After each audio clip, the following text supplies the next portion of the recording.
जब कोविड जैसी महामारी आती है तो भारत विश्व को परिवार मानकर वैक्सीन उपलब्ध करवाता है।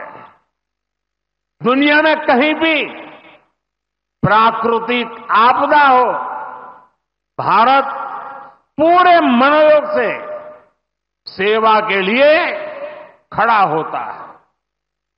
अभी आपने कल ही देखा है, म्यांमार में इतना बड़ा भूकंप आया है।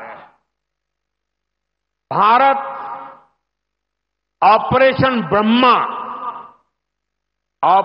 ब्रह्मा के तहत वहां के लोगों की मदद के लिए सबसे पहले पहुंच गया है।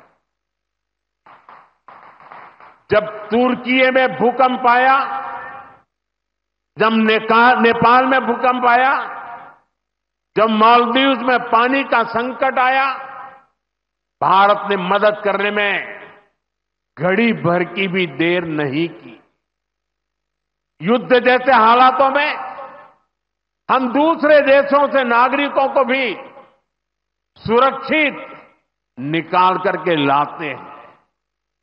दुनिया देख रही है, भारत आज जब प्रगति कर रहा है तो पूरे ग्लोबल साउथ की आवाज भी बन रहा है।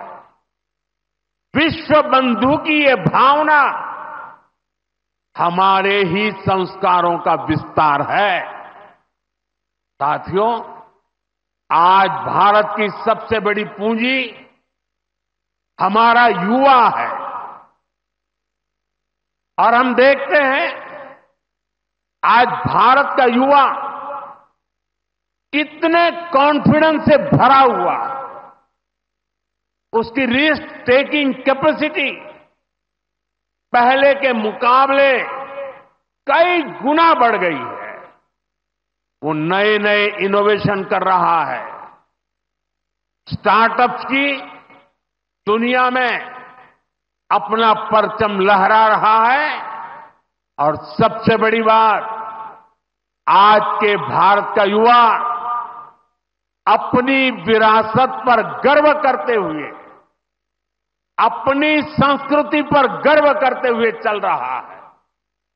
अभी हमने प्रयागराज महाकुंभ में देखा, आज की युवा पीढ़ी लाखों करोड़ों की संख्या में महाकुंभ में पहुंची और इस सनातन परंपरा से जुड़कर गौरव से भर उठी।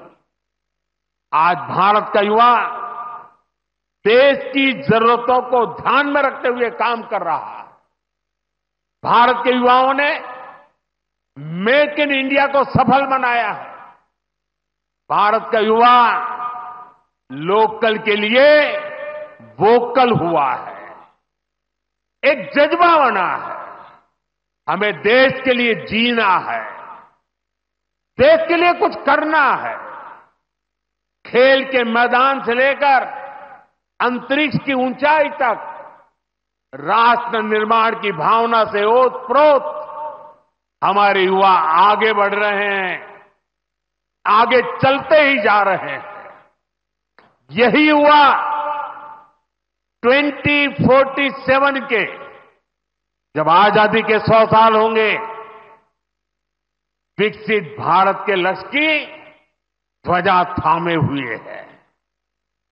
और मुझे विश्वास है, संगठन, समर्पण और सेवा की ये त्रिवेणी विकसित भारत की यात्रा को निरंतर ऊर्जा देती रहेगी, दिशा देती रहेगी।